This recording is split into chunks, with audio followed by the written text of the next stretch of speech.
Bonjour, mon nom est Olivier Guignard. Je vous parle au nom d'un petit groupe de 4 personnes, enseignants, qui donnons le cours de mathématiques et physique. Cette année, on a décidé de procéder un petit peu différemment parce que c'est pas drôle de faire toujours la même chose. Puis accessoirement, on nous dit qu'il y a un truc qui traîne dehors et qu'il faut pas trop qu'on sorte, alors on change.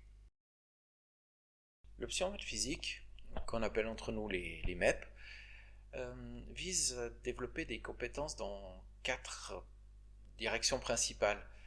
Bien sûr, il y a les apprentissages dans les disciplines des mathématiques et de la physique avec les liens entre les deux. Mais ce sur quoi il faut beaucoup insister, c'est que on vise avec les élèves à développer des compétences en termes d'expérimentation et également de découverte. Découverte dans le sens où on va se lancer des défis physiques ou mathématiques et puis laisser les élèves éventuellement patauger un peu. J'en parle un peu plus précisément dans un instant. Si on examine pendant quelques instants les contenus de cette option, on constate que pour ce qui est des maths, on va principalement approfondir des éléments. On travaillera sur les propriétés des nombres qui ne sont pas vues dans le cours de base. On parlera de polygones de manière plus approfondie, beaucoup plus approfondie que ce qu'on fait dans le cours. Même chose en dixième et en onzième. Donc déjà maintenant, j'aimerais insister sur le fait que ce cours n'est pas un appui pour des élèves qui auraient des difficultés dans le cours de maths de base, hein. On va vraiment aller beaucoup plus loin. Au niveau physique, en 9e, on n'aura pas énormément l'occasion de reprendre des choses du cours de sciences. Euh, je vous explique dans un instant pourquoi. En 10e ou 11e, oui, les forces, par exemple, ont été vues dans le cours de base. En 11e, l'énergie, même chose. Par contre, ce qu'on va essayer de faire, c'est de découvrir cette physique d'une manière fondamentalement différente. Différente pourquoi?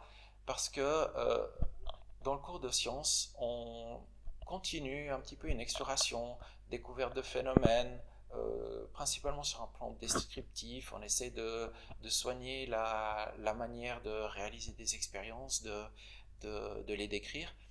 Mais dans l'option, on va montrer aux élèves qu'il y a un lien très très fort.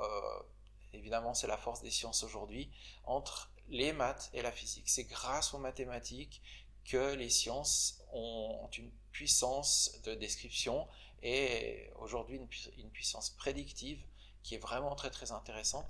Et ça, c'est le cœur de cette option. Voilà, on a posé le contexte général. Maintenant, on peut rentrer un peu plus dans les détails. L'idée, l'objectif qu'on vise, c'est qu'en 11e, les élèves soient capables de prendre un objet et d'explorer par eux-mêmes son fonctionnement, de poser les outils mathématiques qui vont permettre de décrire puis de prédire son comportement. Ça peut être un pendule par exemple, comment est-ce qu'il oscille, quelles seront ses propriétés, qu'est-ce qui vont influencer ses propriétés. Ça peut être des propriétés thermiques d'un objet. Peu importe, l'idée c'est qu'ils soient capables de travailler par eux-mêmes sur ces éléments-là. Du coup, on va y aller de manière progressive, hein.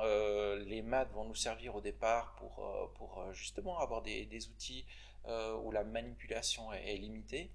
Euh, de cette manière, les élèves peuvent explorer par des croquis, des choses simples au départ.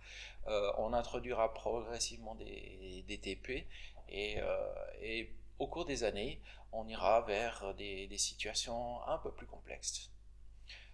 Petite remarque au passage, les photos n'ont pas été prises en mars 2020. On peut rentrer maintenant encore un peu plus dans les détails. Je vais commencer par les mathématiques. Le cœur, c'est vraiment l'apprentissage de la logique. Et là, je dois dire les choses clairement. Euh, on va essayer de faire en sorte que personne ne soit dans la situation de pouvoir résoudre facilement un exercice. Même si votre enfant a de la facilité dans le cours actuellement en mathématiques, on va essayer de faire en sorte que ce soit plus le cas. Désolé de le dire comme ça, mais Le but, c'est qu'ils développent des stratégies. Quand on lit un énoncé, puis qu'on voit tout de suite comment faire, euh, très bien, mais il y a un certain nombre de compétences qui ne sont pas développées, en particulier celui de se lancer dans des explorations lorsque justement les choses ne sont pas évidentes. Or, la recherche, eh bien, elle se pratique lorsque les solutions ne sont pas apparentes. Donc, on veut vraiment créer un espace où les élèves vont devoir bûcher, vont devoir se confronter à l'échec, à ne pas voir, et puis petit à petit développer des stratégies. On le fera à travers différentes catégories de choses. Ici, j'en liste quelques-unes. Mais je veux insister, au début de la 9e, on va vraiment placer les élèves dans des situations qui va les déstabiliser, très certainement les déstabiliser. On va pas leur cacher la difficulté qui viendra par la suite. Pourquoi est-ce qu'on a décidé de faire comme ça? Parce que si on commence gentiment pour les accueillir, ils risquent de se dire bon ben ça va continuer comme ça, c'est chouette, je m'amuse bien.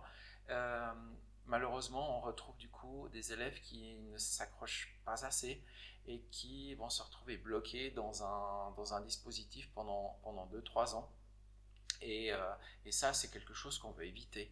Alors, pour vous donner un exemple, je vous montre ici un exercice auquel les élèves sont confrontés dès les premières semaines, après quelques semaines de début de 9e année. Ils doivent être capables de résoudre un problème de calcul en mathématiques dans une base qui n'est pas la base 10, avec des calculs qui ne sont pas ceux auxquels ils sont familiers. Donc vraiment, il faut prendre garde à cette particularité de notre option. Si on rentre maintenant dans les détails du côté de la physique, alors on va étudier différentes branches au cours des années de cette discipline. Ici, je vous présente les forces. Ça devient qu'en 10e, mais ça me paraît intéressant parce qu'on se rend compte que c'est un concept qui n'est pas évident du tout à représenter, à décrire simplement. C'est quelque chose qui peut être représenté par un objet mathématique qui s'appelle un vecteur. Il va falloir savoir impliquer ce qu'on appelle la trigonométrie pour introduire des composantes de force. On rajoutera encore une notion de moment de force, donc des choses vraiment pas triviales, mais à condition que l'élève arrive bien à s'accrocher, on obtient de très bons résultats et on fait des choses vraiment très intéressantes autour de ça. L'optique, elle vient un petit peu plus tôt en général. On commence, c'est le premier thème de physique qu'on utilise, simplement pour découvrir que la propagation de la lumière obéit à des lois qui sont faciles à utiliser et faciles à associer avec des outils mathématiques qui sont la proportionnalité. Euh, dès la 9e année, ça fonctionne très bien. Et puis ensuite, on ira vers des choses plus complexes comme la découverte de comment fonctionne une lunette astronomique, par exemple. En 11e, on abordera les notions d'échange d'énergie, en particulier la calorimétrie. Vous aurez compris à travers tout ça qu'une aptitude qu'il faut vraiment avoir, une qualité qu'il faut vraiment avoir, c'est un goût prononcé pour les maths. Avoir de l'aisance, certes, mais comme je vous l'ai dit, il est possible que cette aisance soit testée, qu'on repousse un peu ses limites. Donc il faut vraiment pouvoir s'accrocher. Bien sûr, il faut de la rigueur, donc évidemment être capable de rédiger de manière correcte, mais dans l'ensemble, ce qu'il faut vraiment, c'est être prêt à se confronter à des erreurs, apprendre de ces erreurs, se relancer. Je vais aller jusqu'à parler d'entêtement.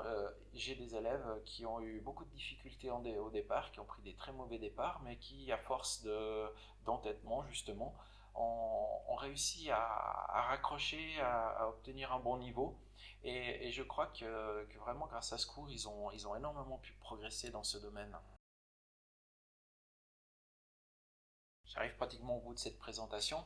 Je voudrais juste faire une petite parenthèse au cas où votre enfant est une fille. Je voudrais souligner que l'option est bien ouverte à elle.